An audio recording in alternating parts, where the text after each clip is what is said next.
Hi, and welcome back here at ITB Berlin Convention 2022. I'm here with Axel Hefer, Managing Director and CEO at trivago. Thank you, Axel, for taking the time and joining us here to speak with us. Great to have you. Thanks for having me. Perfect. And I'd like to dive right into our first topic, and I'd like to ask you for your opinions around the shift in travel consumer behavior. And Axel, what do you think? What changes are you seeing and anticipating in travelers' behavior and overall travel demand? And two more points to add to that. How are these behaviors driving change in our industry, and how has trivago responded to those changes?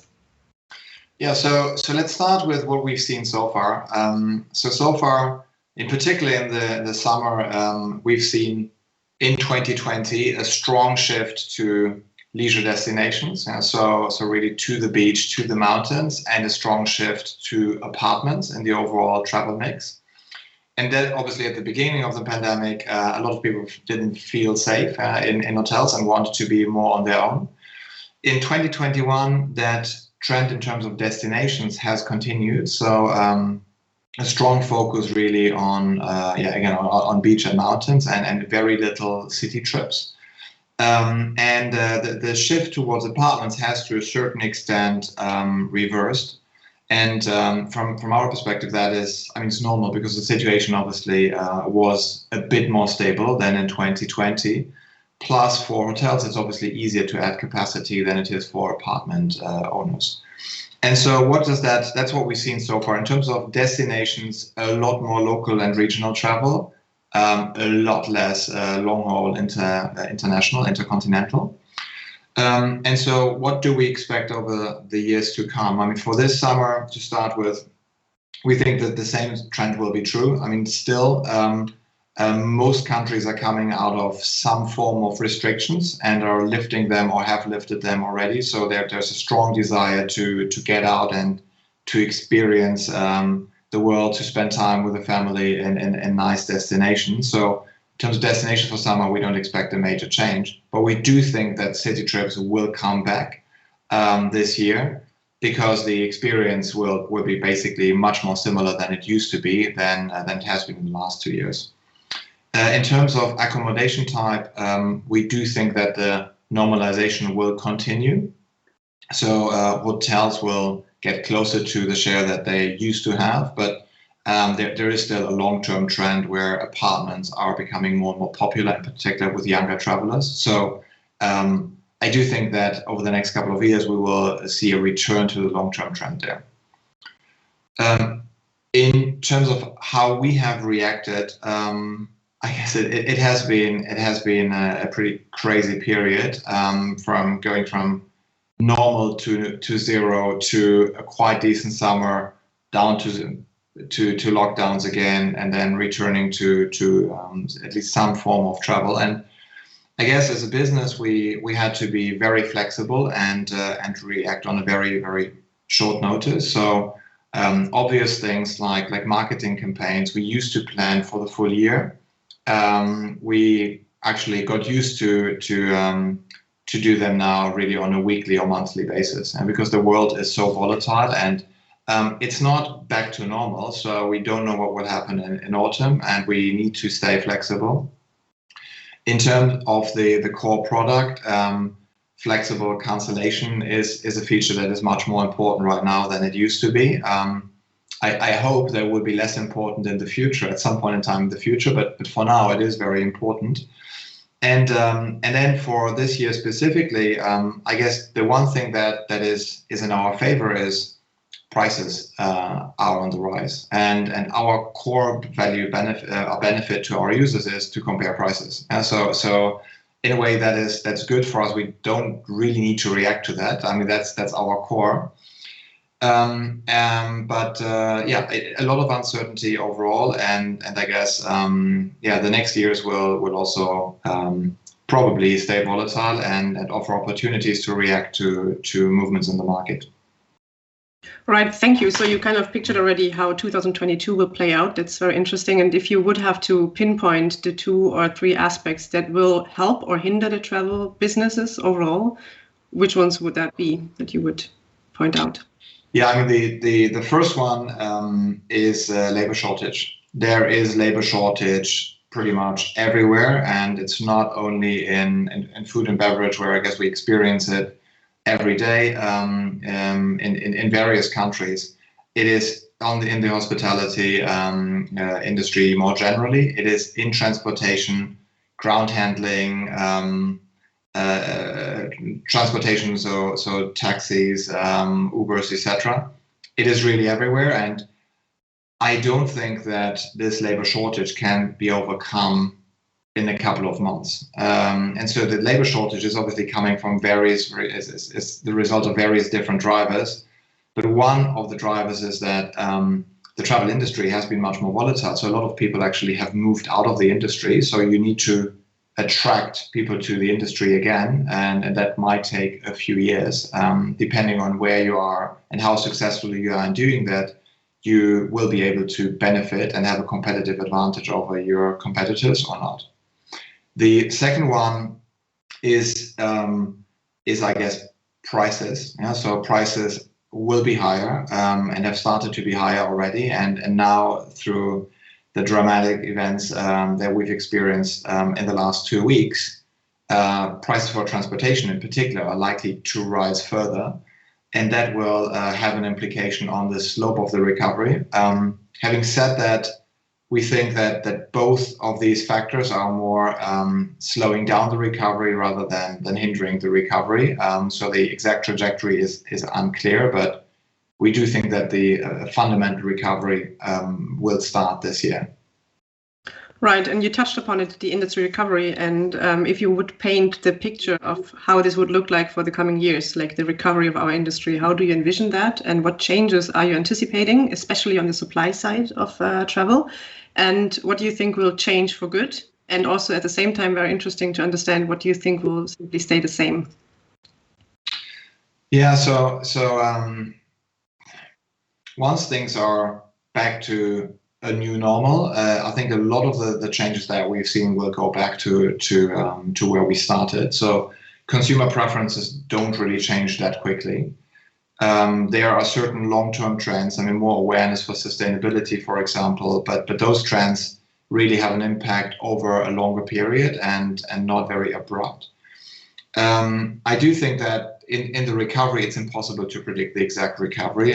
Business travel, from our perspective, will never go back to where it used to be, given that a certain share of trips will be replaced by what we are doing right now, so by Zoom conferences. And I guess we've practiced now a lot more than we ever had before. And so it will recover. It will not recover to 100%. And normal travel, I do think, will recover to 100%, but the destination mix will be different for quite a while and perhaps forever. And the destinations that we think will struggle most to recover are more exotic, more distant. I mean, one reason is that the confidence, the certainty that you can basically travel anywhere at any point in time has gone away over the last 2 years. So all of a sudden you're wondering, okay, how can I get there? Will the flight be on? Might it get cancelled? What is actually the medical situation in my destination? If I'm falling sick, what will happen then? What about the return? Is there any problem with potential travel restrictions? These things are in a way new, and they are on top of our mind, and I don't think they will go away very quickly. So the more distant a destination sounds, and the less you know about the destination, the greater your concern will be, and that's why I expect domestic or close to home or very, very well-known destinations to recover first, and also gain overall in the destination mix in a way. So what is changing for good? I think that's partially changing for good because that obviously leads to lower carbon emissions. I do think there are some things that have changed in the last 2 years that are not that visible yet and are not that talked about. So the fleets of the airlines are more fuel efficient now than they have been before. A lot of old capacity has been taken out of the system. And so I guess it will not be a dramatic shift, but it will be an improvement. And I think the awareness overall is there to continue on that route. Right, thank you. And is there something you say this will never change? That's something that's just a constant element of the travel industry ecosystem. Yeah, I think that's the positive of this whole pandemic. I do think what is changing to the good is that after 2 years of restrictions, of lockdowns, of isolation, it is much clearer to all of us why travel is actually a basic need. Yeah? So you want to travel to connect with people, with your friends, with your family. You do want to build joint memories, and it's really important. And I guess we all felt what we were missing when we couldn't travel, and how important even a short trip is to our well-being. And I think that basic need and the understanding of that basic need has significantly improved. And the crisis has made it, and in particular the lockdowns have made it much more tangible what actually we experience when we travel. And I don't think that will go away. Great. Yes, I agree. Thank you. And we touched upon it shortly as well. You talked about the aviation supply side and structure there. So if you look at travel distribution, the overall ecosystem, what would you say, what changes are you anticipating there in terms of players being active? And also the same as before with the other question, what do you think will just always stay the same within distribution or this whole online sales ecosystem?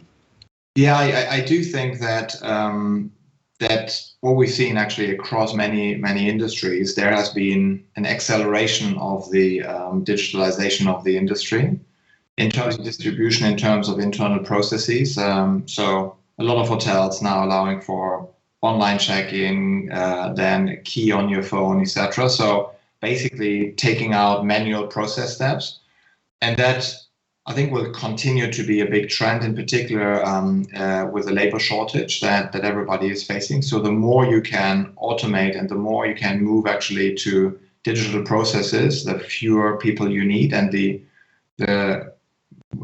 faster you will be able to close potential service gaps in your offering that you might face through a labor shortage. In terms of distribution, I think it's actually the same. So once you've actually experienced the ease of booking online and going through online channels with the transparency that is available online, with the information that is available online, I do think that it is very tempting to stay online and not to return to offline channels. So I do expect this big shift towards online channels to stick to a significant extent, and I do think that is something that everybody should prepare for. Right, thank you. And if we talk about a different topic now, I know trivago is very passionate about a topic, and you're well known to excel at a topic, is company culture. And what would you say, Axel, how would you explain how a great company culture, like the one you build around trivago, for example, trickles down to the customers eventually? Yeah, that's an interesting question.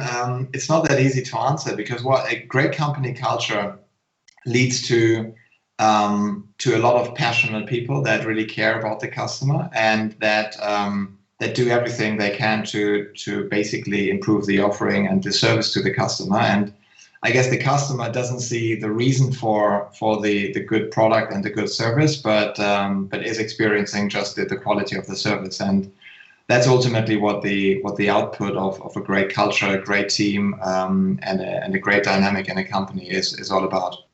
All right, and to round this off, Axel, I have 4 quick fire questions for you, if you're in. Absolutely, right. Let's go for it. Okay, let's start. So, what is the biggest misunderstanding about trivago? We aggregate not only prices but also offering, so you get all the offering and all the prices. Perfect. And then picture the ideal family vacation. Would it happen in a hotel or in a van? Ideally both, but I mean, my family doesn't fit a van, so it has to be a hotel. Right, that's a good argument, and we're glad there's hotels. Then, and my third question is, what is the best advice that you ever got? Yeah, in terms of crisis, be aware of paralysis. So analyze and then act quickly, even if you run the risk of being wrong. Good. And my last and final question to you, Axel, is what excites you personally about the travel industry at the moment the most? It is the most exciting point in time in travel. We are about to experience the recovery of the travel industry, and I hope it will be a better industry, and we'll all enjoy traveling again. So that is super exciting. Well, that's a wrap. Thank you so much, Axel Hefer, Managing Director and CEO at trivago. It was a pleasure talking to you. And for everyone else watching, thank you so much for joining us here today for ITB Berlin Convention 2022. And I'm handing over back to Katie to the studios in Berlin. Thank you.